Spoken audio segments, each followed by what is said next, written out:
জয় জয়তে আজি শুভক্ষণত সমবেত হোৱা আপোনালোক সকলোৰ প্ৰতি মই মোৰ আন্তৰিক শুভেচ্ছা আৰু শ্ৰদ্ধা জ্ঞাপন কৰিছো। পঞ্চায়ত ৰাজ ব্যৱস্থা মানে উঠি অহা ছাত্ৰ ছাত্ৰীসকলক যুৱক যুৱতীসকলক মূল্যবোধৰ আধাৰত ভাল আদৰ্শ নাগৰিক হিচাপে গঢ় দিয়া। পঞ্চায়ত ৰাজ ব্যৱস্থা মানে নিজ নিজ পঞ্চায়তৰ নিজ নিজ গাঁও নিজ নিজ চুবুৰী নিজ নিজ ৱাৰ্ডত থকা আমাৰ প্ৰাকৃতিক সম্পদ সম্ভাৱনা আৰু ইয়াৰ শক্তি উমান লৈ আগন্তুক দিনত নানা ধৰণৰ পৰিকল্পনা প্ৰস্তুত কৰি ৰাজ্য আৰু কেন্দ্ৰ চৰকাৰৰ যোগেদি দৃঢ়তাৰে উন্নয়নৰ দিশত আগুৱাই যোৱা। পঞ্চায়ত ৰাজ ব্যৱস্থাৰ যোগেদি আগন্তুক দিনত আমি সমাজৰ আমূল পৰিৱৰ্তন সম্ভৱ কৰি তুলিব পাৰোঁ যদিহে পঞ্চায়ত ৰাজ ব্যৱস্থা নিয়ন্ত্ৰণ কৰাসকল সৎ আৰু নিষ্ঠাৱান হয়, ৰাইজৰ প্ৰতি দায়িত্বশীল হয়, ৰাইজৰ প্ৰতি শ্ৰদ্ধা ভক্তি ৰাখি দৃঢ়তাৰে ৰাইজৰ হৈ কাম কৰে। সেইবাবে পঞ্চায়ত ব্যৱস্থাত ভাল মানুহৰ প্ৰয়োজন। ভাল মানুহে ভাল চিন্তা কৰিব, ভাল কাম কৰিব, ভাল সমাজ গঠন কৰিব। অসমৰ বুকুত 26,000খন গাঁও, 1500 চাহ বাগিচা, 2,500 চৰ চাপৰিক লৈ এই পঞ্চায়ত ৰাজ ব্যৱস্থাটো শক্তিশালী ৰূপত গঢ় দিয়াৰ বাবে ভাৰতীয় জনতা পাৰ্টি এইবাৰ দৃঢ়তাৰে ৰাইজৰ সন্মুখত থিয় হৈছে আৰু আন্তৰিকতাৰে ৰাইজৰ শ্ৰীচৰণত মূৰ দুৱাই আশীৰ্বাদ বিচাৰিছে। পঞ্চদাৰ ৰাইজ অসমৰ ভৱিষ্যত গঢ় দিয়াৰ নিমিত্তে আপোনালোকে ভাৰতীয় জনতা পাৰ্টিক পোনপ্ৰথমবাৰৰ বাবে পঞ্চায়ত ৰাজ ব্যৱস্থা নিয়ন্ত্ৰণ কৰাৰ কৰ্তৃত্ব প্ৰদান কৰক। গণতন্ত্ৰত ৰাইজে হৈছে সৰ্বোচ্চ শক্তি। আপোনালোকৰ হাততে সকলো শক্তি মজুত আছে। আপোনালোকৰ একোটা সিদ্ধান্তই সমাজত উল্লেখযোগ্য পৰিৱৰ্তন আনিব পাৰে। গতিকে সেইবাবে পৰমশ্ৰদ্ধা ৰাইজ, মোৰ আপোনালোকৰ ওচৰত বিনম্ৰ আহ্বান, আপোনালোকে বিবেকৰ দ্বাৰা পৰিচালিত হৈ পঞ্চায়ত ৰাজ ব্যৱস্থা ভোটদান প্ৰক্ৰিয়াত অংশগ্ৰহণ কৰক। কোনোবাই বিদেশীৰ নামত মানুহক ভয় খুৱাইছে, বিভ্ৰান্তি সৃষ্টি কৰিছে। কোটি কোটি বিদেশী অসমৰ আহি সংস্থাপিত হৈ এই বৰচলা সমাজ ঢেকীয়াজুলি সমাজৰ অস্তিত্ব বিপদাপন্ন কৰিব বিচাৰিছে বুলি নানা ধৰণৰ বিভ্ৰান্তি সৃষ্টি কৰিছে। কিন্তু সেইসকল বিভ্ৰান্তি সৃষ্টিকাৰক আপোনালোকে ভালদৰে পৰ্যালোচনা কৰিব। সেইসকলে জীৱনৰ বাটত কোনোদিনেই জাতীয় স্বাৰ্থত সততা আৰু নিষ্ঠাৰে কাম কৰিব পৰা নাই। কংগ্ৰেছে হওক, এজিপিয়ে হওক, এলডিএফে হওক, এই তিনি শক্তি আজি শদিয়াৰ পৰা ধুবুৰীলৈকে বৰাক ব্ৰহ্মপুত্ৰ উপত্যকাত পাহাৰ ভৈয়ামত নানা ধৰণৰ মানুহৰ মাজত বিভ্ৰান্তি সৃষ্টি কৰিছে। আৰু এতিয়া তিনি শক্তিয়ে এতিয়া মিটেলি স্থাপন কৰিছে। নাই আগতেতো কংগ্ৰেছ এআইইউডিএফ এটা মুদ্ৰাৰ ইপিঠি আছিল, এতিয়া আৰু এটা তাতে সংযোজন হ'ল এজিপি। কোনে ভাবিছিল অসমৰ ৰাজনৈতিক পথাৰত এনেধৰণৰ সমীকৰণ হ'ব বুলি? এতিয়া মোক আজি পুৱাৰ ভাগত কেইবাগৰাকী বিশিষ্ট ব্যক্তিয়ে, তেখেতসকল কোনো ৰাজনৈতিক দলত নাই, চিন্তাবিদ, সাধাৰণ তেখেতসকলৰ আদৰ্শ খেতিয়ক আৰু শিক্ষক, তেখেতসকলে ফোন কৰি জনাইছে যে আমি এই দিনটো দেখিব পাম বুলি ভবা নাছিলো। যি ৰাজনৈতিক দলে কংগ্ৰেছৰ বিৰুদ্ধে প্ৰবল প্ৰতিবাদ সাব্যস্ত কৰি অসমৰ ৰাজনীতি পথাৰত পদাৰ্পণ কৰিছিল অসম গণ পৰিষদ দল, সেই দলটোৱে আজি কংগ্ৰেছৰ সৈতে মিতালি স্থাপন কৰিছে বুলি তেখেতসকলৰ বিধায়কে ৰাজহুৱাভাৱে ব্যক্ত কৰিছে। কংগ্ৰেছ এআইইউডিএফ পূৰ্বতে একেলগে আছিল, আজিও আছে একেলগে। তেখেতসকলৰ এআইইউডিএফৰ সভাপতিগৰাকী কৈছে নহয়, লোকসভা নিৰ্বাচন একেলগে খেলিব নহয়, চিংগাল কৈছে নহয়। এতিয়া কংগ্ৰেছ এআইইউডিএফ এটা মুদ্ৰাৰ ইপিঠি আৰু তাত সংযোজন হ'ল এজিপি। এই মিত্ৰতাক আপুনি কি পবিত্ৰ মিত্ৰতা ক'ব নে অপবিত্ৰ মিত্ৰতা? This is nothing but unholy alliance. অপবিত্ৰ মিত্ৰতা। মিত্ৰতাৰ মহৎ উদ্দেশ্য থাকে। মিত্ৰতাৰ উদ্দেশ্য হৈছে সমাজ নিৰ্মাণ, দেশ নিৰ্মাণ আৰু শ্ৰদ্ধা ভক্তিয়ে এখন সমাজত আদৰ্শ প্ৰতিষ্ঠা কৰা। মাননীয় প্ৰধানমন্ত্ৰী নৰেন্দ্ৰ মোদী ডাঙৰীয়াই আজি দায়িত্ব লোৱা 4.5 বছৰ হ'ল। আপোনালোকে নিজেই দেখিছে এইগৰাকী মহান নেতাই দায়িত্ব লোৱা দিনৰে পৰা যদি কাৰোবাৰ বাবে ভাবিছে,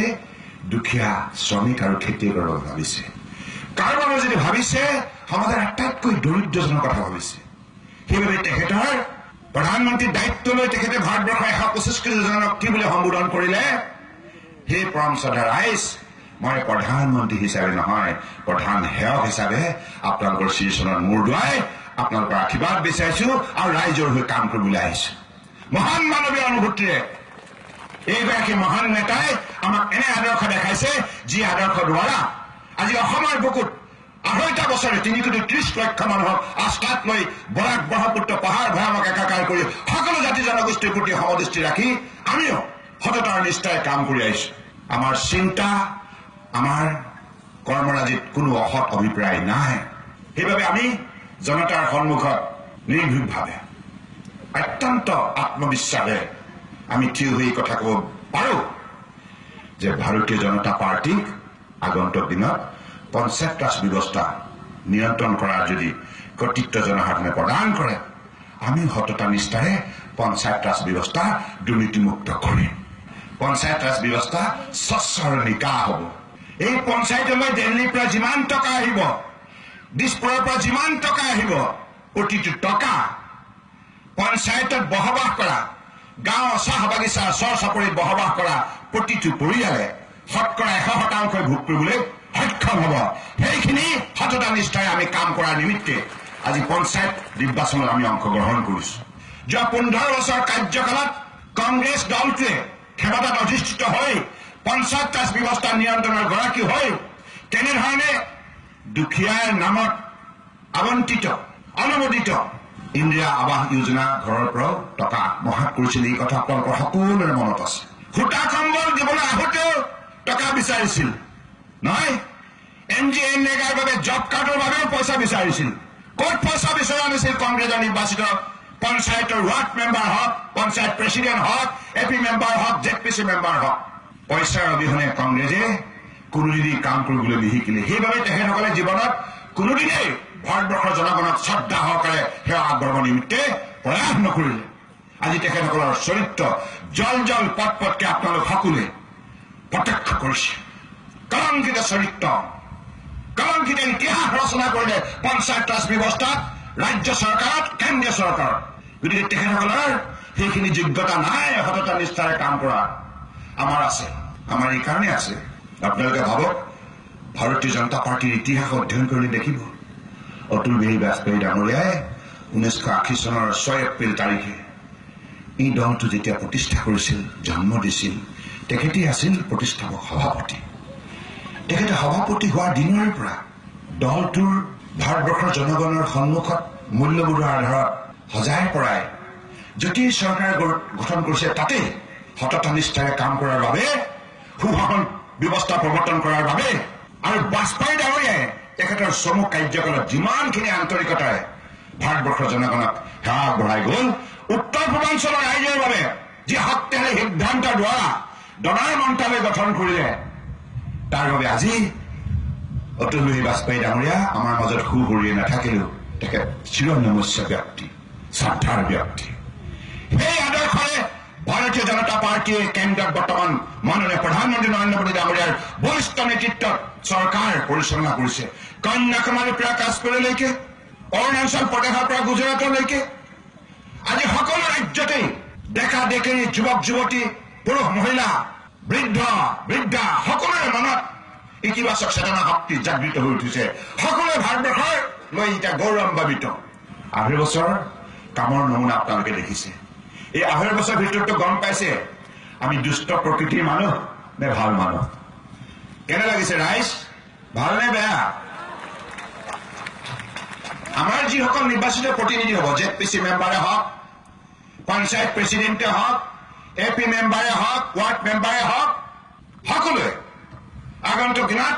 আপোনালোকৰ প্ৰতি শ্ৰদ্ধা ভক্তি ৰাখি গাঁও অঞ্চলত উন্নয়নৰ লগতে শান্তি সম্প্ৰীতি ভাতৃত্ববোধ বন্ধুত্ব ৰক্ষা কৰি